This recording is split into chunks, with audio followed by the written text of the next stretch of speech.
Hey, what's poppin'? It's your boy Jay the Comedian. Good morning. How are y'all doing today? How am I doing? I feel great. And yes, this is an ExJw video. And you know what to do. Anytime you see ExJw video, you hit the like button and you leave a comment to help the YouTube algorithm. And if you're new to the channel, please subscribe. You have very nice mustache hair. Hey, we all have mustache hair. Men, women, all of us. You might not think you do, but it's there. Anyway, today I want to talk to you guys about the great continent of Africa, my homeland. Okay, it's not my homeland, but you know, somewhere down in my legacy, there's people from there. And so, yeah, the Africans are leaving the Jehovah Witness organization in troves. Is that the right word? I hope so.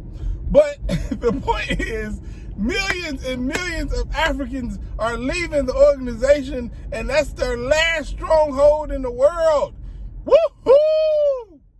And I just want to point that out because it's very amazing. Because whenever the internet is picked up in a certain continent, when they have more access to the internet, routinely, more people leave this organization. Ain't that a coinky-dink? It seems like when people can do research unbiasedly, and when people have the opportunity to look at things from a sensible, logical point, they leave this organization. Well, what do you know? It's almost like they were hiding something, you know? And all they needed was some people to have the ability to look at information. Oh, information saves the day again. Yes, a bunch of people, due to the latest numbers that the Jehovah Witnesses put out, they are losing in Africa. People are leaving. People are waking up. People are saying, "What is this, mother sucker?" And they leave.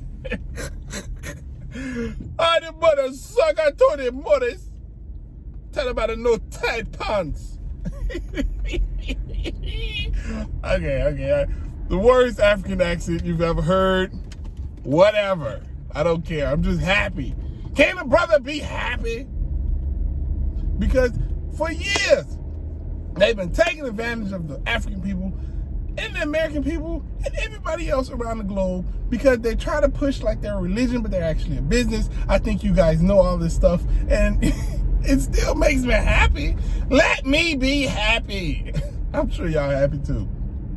Anytime I hear that they're starting to lose their ground and their footing, and it's good to me. I love it. Yes, more of that, please. Waiter, give me some more of that. Because I remember being in that organization and them giving me a hard time. But it ain't just me, especially the women in the organization. That's something I want to talk about because I was on the ExJw Club app. Are y'all familiar with the Clubhouse app? Well, if you're not, you should be. My homegirl Essence throws a show every Sunday at 9 o'clock. So far, it's 9:30 or something like that. Every Sunday, if y'all got some free time and you got the Clubhouse app, check it out. We be on there talking crap. But the point is this weekend, we were talking, and a lot of people were just saying about how women are treated bad. And I had to point out to them, like, yeah, because women, they control the world. You didn't know that? Through their beauty and their strength and their emotional strength and stuff like that, they can do amazing things in this world and on this planet. And if you can control women, then you can control a nation. And the Jehovah Witnesses know that, though they try to control women. And one of the ways they control them is sexually. They really try to get women sexually. They try to make sure that they're repressed and they don't get to express themselves the way they should, and punish them for trying to. Punish them for doing anything that they're biologically made to do. You should be married. You should only be with you should only be with a woman. I mean, a man. I messed up. That's my bad. That's what they say. You know I don't care. But either way it go, man, they've done bad stuff to women. They've done bad stuff to people all across the globe and the world. And at this point now, I just like to see that their numbers is going down. So yes, let's take this opportunity to talk about that a little. So, as you have known, a lot of people in the world have been making more of a concerted effort to make sure that the internet and the World Wide Web is spread across the globe, like making sure there's very, very few spots in the world where people can't access the internet. And they've been doing a good job at this. More and more people have access to the internet. And ever since, and this is a continuing like theme as far as the Jehovah's Witnesses, whenever a nation advances as far as like their internet capabilities, their ability to look at YouTube, they advance as far as leaving that organization. That's right. Whenever you leave that organization, it's an advancement in my book. You've done better. You've done a lot better just by leaving. Now, it's not just Africa. A lot of other countries. Now, I point out Africa because this is one of their last strongholds. If you know, like, they've really been putting a lot of energy and effort and money into Africa to make sure there's an indoctrination going on there, because they know that the people there did not have, you know, sufficient access to the internet. The people there did not have sufficient access to money and things like that. That's a perfect recipe for the Jehovah's Witnesses. People who can't access wealth and people who don't have the access to information, yes, those are the building blocks for a Jehovah's Witness right there. That's how you build a Kingdom Hall. You find a poor neighborhood and an uneducated neighborhood. Well, not uneducated. Let me fix that. And a neighborhood that don't have access to information. Free, unlimited access to information. Those are the building blocks for a Jehovah's Witness congregation right there. I'm telling you.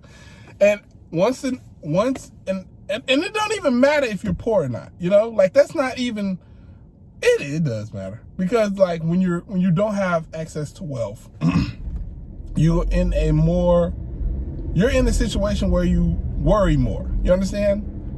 Now, I'm not saying people who are rich don't worry, but when you don't have as much access to wealth, you're worried about stuff like where my next food can come from, when I'm going to get another job, how I'm going to survive, how I'm going to have a place to live, how I'm going to have clothes on my back, like how I'm going to provide for my children. All these worries are more when you don't have access to wealth or access to like sufficient money. And when you don't have that access, and when you do have those worries, what happens is you're constantly worrying. And what the Jehovah's Witnesses feed on and harp on is worry. Because they're going to come through and they're going to, oh, you worried? Oh man, you don't even have to be worried. Here, read this book.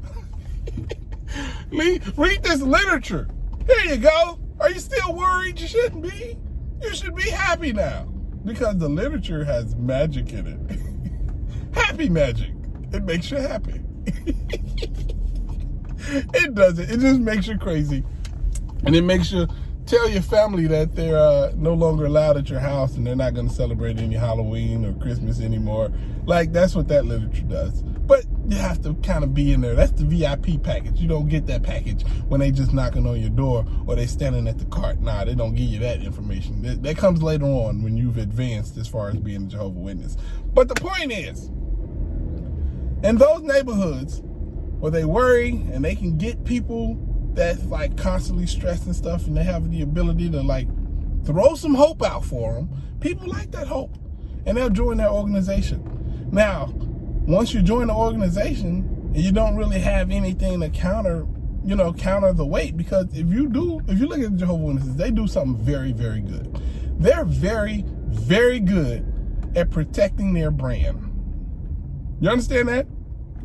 Like, every time somebody would see a Jehovah's Witness, they'd always say, oh, they're so clean, they don't curse, they're well put together, and they have a very good brand like recognition, they have a very good like quality about their brand. On the surface, it takes some real like, looking into to find out exactly what's wrong with them, which is a lot.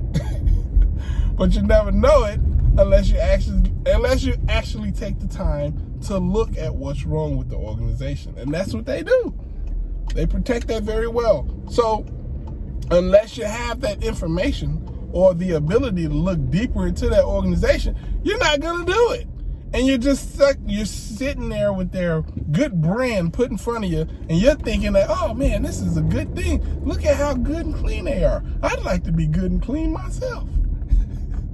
They obviously all love God and they have a good knowledge of the Bible. This is the right thing. It's not. It's not the right thing. It was never the right thing. But without that information to look and say, what? They do what to people? They protect who? What? Oh no, I can't do this. That only comes after you get on the internet and you look up information. That's the only way you can wake up, is by looking at unbiased information. So yes, the Africans they got the ability to look it up more, and the Jehovah Witnesses are taking a hit. I get happy every time I see a new like Facebook page with some African brothers on there. I'm like, yeah, y'all, this is the first step. This is the first step to your freedom. Thank you, Zuckerberg. And also, forget you, Zuckerberg, putting me in jail. How did I supposed to know that Teddy's was against the Facebook policy? I didn't know. Anyway, it's your boy, Jay the Comedian. I hope y'all having a great day. I'm having a great day, great week, and all that good stuff. I'm tired. I woke up early today, if you didn't notice. But anyway, I hope y'all have a great day. Holla at your guala. Deuces.